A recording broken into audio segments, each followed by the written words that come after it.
Video பார்க்குற எல்லாருக்கும் வணக்கம் நண்பா. இன்றைக்கி நம்ம சேனலில் எதை பற்றி பார்க்க போகிறோம் தெரியுமா? நம்ம ஆஸ்டின் தேரியை பற்றி கடைசியில் ஒரு துப்பு கிடச்சிருக்குங்க. அண்ட் அதுக்கு அடுத்தபடியாக ஓபா ஃபெம்மி கோடி ரோட்ஸ் எதிர்த்து மோத போகிறா. இது 100% உண்மையாகிவிட்டது. அண்ட் ட்ரைபல் சீஃப் ரோமன் ரெயின்ஸை பற்றின ஒரு ரகசியம் கிடச்சிருக்குது. அதை பற்றி நம்ம பார்க்க போகிறோம். அண்ட் மோர் அப்டேட்ஸ் தான் இன்றைக்கி வீடியோ பார்க்க போகிறோம். மறக்காமல் ஃபஸ்ட் டைம் வந்துருக்கோங்க அல்லது சப்ஸ்கிரைப் பண்ணாதவங்க யாராக வேணால் இருக்கட்டு சப்ஸ்கிரைப் பண்ணிக்கோங்க. அது மட்டும் நமக்கு போதும். பெல் ஐக்கானை கிளிக் பண்ண மூலிமா தினமும் போடுற ஸ்லீங்ஸில் தமிழை தெரிஞ்சுக்கோங்க. என் ஃப்ரெண்ட்ஸ் நிறைய பேர் லைக் பண்ணுவீங்க. புதுசாக வந்திருக்கவங்க லைக் பண்ணிக்கோங்களேன். ஃபஸ்ட்டு நம்ம யாரை பற்றி பார்க்க போகிறோம் தெரியுமா? அமெரிக்கன் நைட்மேர்னு சொல்லப்படுத கோடி ரோட்ஸை பற்றி. என் பிராண்டில் இருக்கிற ஒவ்வொருத்தர் கூட எனக்கு ஸ்டோர் லைன் போய் சலிச்சிருச்சு. புதுசாக நான் வந்து ஸ்டோர் லைன் போகிறேன் அப்படின்னு சொல்லிட்டு கோடி ரோட்ஸ் பார்த்தீங்கன்னா NXT இருக்கிற 2 பேரை தேர்ந்தெடுத்திருந்தார். ரிக்கி ஸ்டாண்டர்ட் அண்ட் அதுக்கப்புறமா ஓபா ஃபெமி. இவங்க 2 பேருக்குள்ளே இப்போ நடந்து முடிஞ்ச டெட்லைனில் ஒரு மேட்ச், அதுவும் NXT சாம்பியன்ஷிப். ஸோ ரிக்கி கிட்ட தான் NXT சாம்பியன்ஷிப் இருந்தது.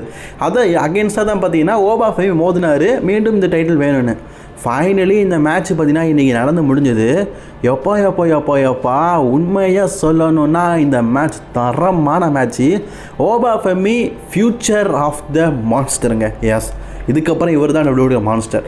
அவர் இன்றைக்கி பார்த்தீங்கன்னா ரிக்கி ஸ்டாக்கை எதிர்த்து அவருடைய NXT டைட்டில் மீண்டும் வெற்றி பெற்றுட்டார். இவர் WWE NXTயில் வெற்றி பெற செகண்ட் டைம், எஸ் இரண்டாவது முறையாக இப்போ அவர் வந்து NXT சாம்பியன்ஷிப்பை வின் பண்ணிட்டார். நிறைய பேர் பார்த்தீங்கன்னா NXTலேருந்து மெயின் ராஸ்டர் வர்றதுக்காக காத்துட்ருக்காங்க. ஆனால் அவங்களெல்லாம் பார்த்தீங்கன்னா ஓரம் தள்ளிட்டு இப்போ அஃபீஷியலி மெயின் ராஸ்டருக்கு வரப்போகிறார் ஓபா ஃபெமி.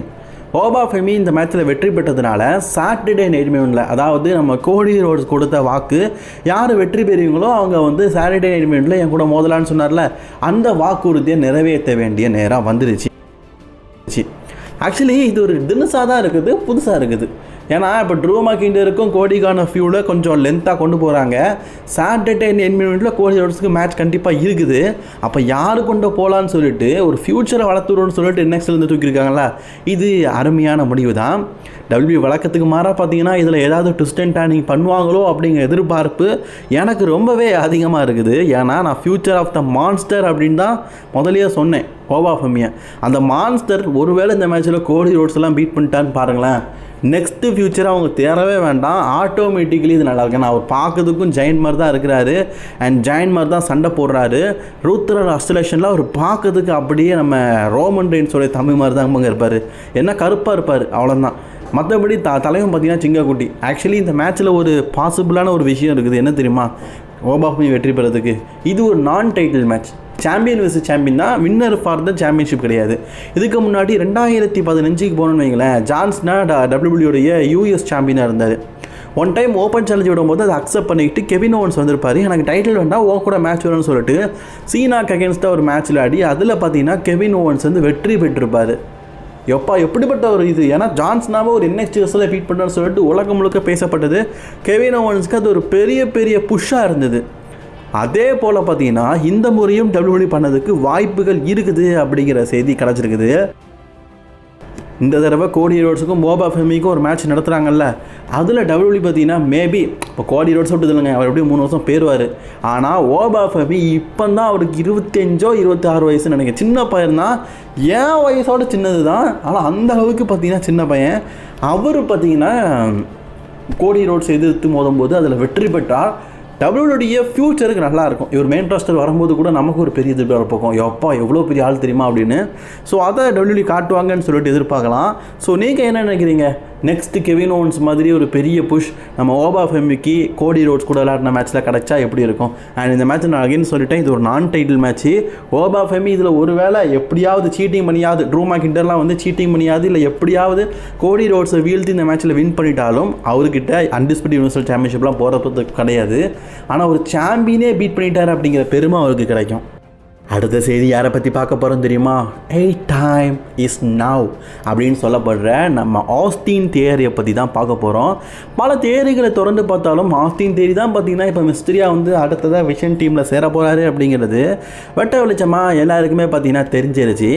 இப்போது ஆஸ்டின் தியரி பார்த்திங்கன்னா கொஞ்ச நாள் வந்து ரெஸ்ட் எடுத்துகிட்டு இருந்தார்ல, அது எதனால் அப்படிங்கிறதும் தெரிஞ்சிருச்சு. அவருடைய பார்ட்டிசிபேட்டும் நடந்திருக்கு. அதாவது ஒரு WWE நிகழ்வில் அவர் பங்கேற்க செஞ்சுருக்காரு. ரசல்மேனியா வேகாஸ் உங்களுக்கு தெரியும், டிக்கெட்லாம் பார்த்தீங்கன்னா பங்கமாக விற்றுட்ருக்காங்க. அதுக்காக பார்த்தீங்கன்னா give the gift of the WrestleMania, அதாவது ஒரு கான்செப்ட் நடத்து வெற்றி பெறவங்களுக்கு ரசல்மேனியா டிக்கெட்டை ஃப்ரீயாகவே கொடுக்குறாங்களாம். ஏன்னா கிட்டத்தட்ட 70,000 80,000 டிக்கெட் விற்கிறதுல 5,000 ஃப்ரீயாக கொடுத்து ப்ரொமோட் பண்ணுறது நல்ல விஷயம் தானே. ஸோ அப்படி பண்ணும்போது அந்த ஷோக்கு WWE சூப்பர் ஸ்டார்னா ஆஸ்டின் தேரி வந்திருக்காரு. அவர் லுக்கை பார்த்தீங்களா, சப்பி போட்ட மண்டமாக இருக்குல்ல. ஆக்சுவலி ஆஸ்டின் தேரி ஹேர் டிரான்ஸ்லேஷன் பண்ணியிருக்கிறாரு. அவங்களுக்கு தெரிஞ்ச விஷயம் தான், ஆஸ்டின் தேரிக்கு வழுக்க உண்டு. அவர் ஹேர் டிரான்ஸ்லேஷன் பண்ணார். அது சில வருடங்கள்லேயே, நாட்கள்னு சொல்ல முடியாது இல்லை, வருடங்கள்லேயே பார்த்தீங்கன்னா மீண்டும் வந்து அவருக்கு ஹேர் ஃபால் ஆயிடுச்சு. மிந்தி WWEக்கு வரும்போது ஆஸ்டின் தேரியை பார்த்துருப்பீங்க, சொட்டதால் தான், சொட்டனா மண்டபம் நல்லா ஏறி இருக்கும். இப்போ பார்த்தீங்கன்னா மனுஷன் வந்து ஹேர் டிரான்ஸ்லேஷன் பண்ணி சூப்பராக ஹேர் ஸ்டைலை வச்சுருக்காரு. இப்போது அதே மாதிரி பார்த்தீங்கன்னா தலைமை வந்து லுக்கை சேஞ்ச் பண்ணியிருக்கிறாரு. அதாவது ஹேர் டிரான்ஸ்லேஷன் பண்ணி லுக்கை சேஞ்ச் பண்ணியிருக்காரு. WWEக்கு வரும்போது இந்த லுக்கில் தாங்க இருப்பார். ஏன்னா இது ரீசெண்டாக ஒரு 2 நாளைக்கு முன்னாடி எடுத்த ஃபோட்டோ. அடுத்தது ரசல்மேனியாவின் ரோமனை பற்றி தான் பார்க்க போகிறோம். ஹலோ சிவா, எப்படி இருக்கீங்க? என்ன ப்ரோ, ரசல்மேனியா லோக்கில் வேறு ஏதோ ஒரு பேர் இருக்குதே அப்படின்னு நீங்கள் பார்க்குறது புரியுது. அவர் வந்து கொஞ்ச நாளாக வீடியோ போடலையா, இப்போ திருப்பி வீடியோ போடுறாரா, அவருக்கு ஒரு வெல்கம் போடணும்ல, அதுக்காக. என்ன இருந்தாலும் நம்மளோட சீனியரு, அவரை பார்த்து தான் நானே யூடியூப் சேனலில் ஆரம்பித்தேன், ரெஸ்லிங்கிங்லாம் ஆரம்பித்தேன். ஸோ என்ன இருந்தாலும் அவர் தானே லீடர். ஸோ அவர் ரெகுலராக வீடியோ போடணும், அதுக்காக அவருக்கு ஒரு சின்ன ப்ரெசென்ட் பண்ணலாம்னு சொல்லிட்டு இந்த லோகோவை எடிட் பண்ணி அவருக்கு அனுப்பி விட்ருக்கேன். மெசேஜ் எதுவும் பண்ணல, பார்த்தா ஏதாச்சும் சொல்லுங்கள் ப்ரோ. அதாவது ரோமன் ரெயின்ஸ் வந்து ரசல்மேனியாவில் எப்படி மோதுவார் அப்படிங்கிற ஸ்கிரிப்ட் இப்போதைக்கு டிட்ராப் ஆகிட்டுது. அது எப்படி அப்படிங்கிறது நமக்கு தெரிஞ்சிருக்குது. போன வருஷம் செத் ராலின்ஸ் மூலியமாக ரசல்மேனியாவில் தோற்று போனார் ரோமன் ரெயின்ஸ். அது ஒரு பிக்கஸ்ட் மூமெண்ட்டாக இருந்தது. அதை ரீக்ரியேட் பண்ணுற மாதிரி இந்த வருடம் ரசல்மேனியாவுடைய டே 2ல், போன வருஷம் டே 1 இருந்ததில்ல, டே 2ல் செத் ராலின்ஸ்க்கும் ரோமன் ரெயின்ஸ்க்கும் வேர்ல்டு ஹெவி வெயிட் சாம்பியன்ஷிப் மேட்சை நடத்த பிளான் போட்டிருந்தாங்க. அதனால தான் ஹெவி வெயிட் சாம்பியன்ஷிப்பை செத் ராலின்ஸ் கேஷிங் பண்ணி சாம்பியனும் ஆனார். ஸோ ரோமன் ரெயின்ஸ் போக வேண்டிய பாதை வேர்ல்டு ஹெவி வெயிட் சாம்பியன்ஷிப்பை நோக்கி தான். இதை தான் WWE வந்து பிளான் போட்டு வச்சுருந்தாங்க. ஆனால் எதனால் அவங்க சம்மர்ஸ்லாம் நடத்தலான்னா ரசல்மேனியாவில் தான் நடத்தணும் அப்படிங்கிறதுக்காக தான். ஆனால் எதிர்பாராத நேரத்தில் செத் ராலின்ஸ்க்கு இன்ஜுரி ஆயிடுச்சு, டைட்டில் கொடுத்துட்டாரு. இப்போ இன்ஜுரியிலேருந்து மேக்ஸிமம் ரெக்கவரி ஆகிட்டார். இப்படி ரெக்கவரி ஆவார்னு தெரிஞ்சிருந்தால் ரோமன் ரெயின்ஸோட ஸ்டோரி அதிலே கொண்டு போயிருப்பாங்க. விஷன் டீமை பிரேக் பண்ணியிருக்க மாட்டாங்க. எல்லாம் நேரம் தானே. ரசல்மேனியா 42ல் செத் ராலின்ஸை பீட் பண்ணி ரோமன் ரெயின்ஸ் வந்து நியூ ஹெவி வெயிட் சாம்பியன் ஆகிற மாதிரி தான் ஸ்கிரிப்ட் போட்டு வச்சுருந்தாங்களாம். நியூ ஹெவி வெயிட் சாம்பியன் ஆகி 100 நாட்களை கடந்து ஹெவி வெயிட் சாம்பியன் ஆகிறதுக்கு பிளான் போட்டிருந்தாங்களாம். அப்போது இந்த மாதிரி 1000 நாள்லாம் இருக்காதான் கேட்டிங்கன்னா, எஸ், அந்த மாதிரி பிளான் பண்ணல. ரோமன் ரெயின்ஸ் ஒரு ஷார்ட் அண்ட் பீரியட் டைம் பார்த்தீங்கன்னா ஹெவி வெயிட் சாம்பியன்ஷிப்பை வின் பண்ணுற மாதிரி ஒரு பிளான் போட்டு வச்சுருந்தாங்களாம். ரோமன் எதுக்கு அப்போ வின் பண்ணணும் அப்படின்னு கேட்டிங்கன்னா, எஸ், வளர்ச்சிக்காக தான். ப்ரான் பிரேக்கரோட வளர்ச்சி. ப்ரான் பிரேக்கரை next future of the wrestling company உருவாக்க அவரை king and queen of the ரிங்கில் கிங்காக ஆக்கி அவர் வந்து சம்மர் ஸ்லாமில் ரோமன் ரெயின்ஸ் எதிர்த்து அதுவும் WWE ஹெவி வெயிட் சாம்பியன்ஷிப்புக்காக மோதுற மாதிரி ஒரு ஸ்கிரிப்டை ரெடி பண்ணி வச்சுருந்தாங்களாம். ஆனால் அதெல்லாம் நாசமாக போயிடுச்சு. ஸோ அதான் இப்போ வேறு வழியே இல்லாமல் கோடி ரோட்ஸ் பக்கம் போட்டிருக்காங்க பொழுது. இப்படி ரோமனை எதிர்த்து சம்மர் ஸ்லாமோட மெயின் ஈவெண்ட்டில் விளையாடும்போது ஃபைனலி ரோமன் ரெயின்ஸை வீழ்த்தி Bron Breakker new WWE heavy weight champion ஆகிற மாதிரியும் ரோமன் ரெயின்ஸ் ரைஸ் பண்ணி த ஃபியூச்சர் இஸ் நவ் அப்படின்னு காட்டுற மாதிரியும் பண்ணியிருந்தாங்க. அதாவது future is now Bron Breakker அப்படிங்கிறத. அப்படிலாம் ஒரு நகர்வு நடந்துருந்துன்னு வைங்களா, எஸ், நம்ம ஃபியூச்சரை கண் முன்னாடி பார்த்துருப்போம். ப்ரான் பிரேக்கர் நெக்ஸ்ட் லெவலை நோக்கி போயிருப்பார். ஆனால் எல்லாமே நாசமாக போனனால தான் WWE பார்த்தீங்கன்னா பிளானை சேஞ்ச் பண்ணிட்டாங்க. ரோமன் ரெயின்ஸ்க்கும் ப்ரான் பிரேக்கருக்கும் இப்போ மேட்ச் நடக்க போகிறது கிடையாது. அது அப்படியே உல்டாவாக ஆகிடுச்சு. WWE மட்டும் இதை ஒரு தடவை நடத்தியிருந்தாங்கன்னு வைங்களேன், உண்மையிலேயே பங்கமாக இருந்திருக்கும். ஏன்னா ப்ரான் பிரேக்கரும் ஒரு ஸ்பியரு, இவரும் ஒரு ஸ்பியர் விசஸ் ஸ்பியரு, உண்மையிலேயே கல்லாகமாக இருந்திருக்கும். என்ன, எதுவுமே நடக்காமல் போயிடுச்சு. ஓகே நண்பர்களே, இன்றைக்கான ரஸ்லிங் செய்திகள் அவ்வளோதான். நாளைக்கு ஒன்றா சந்திப்போம், சரிங்களா? ஒன்றா சந்திக்கலாமா? Tata, bye bye, see you.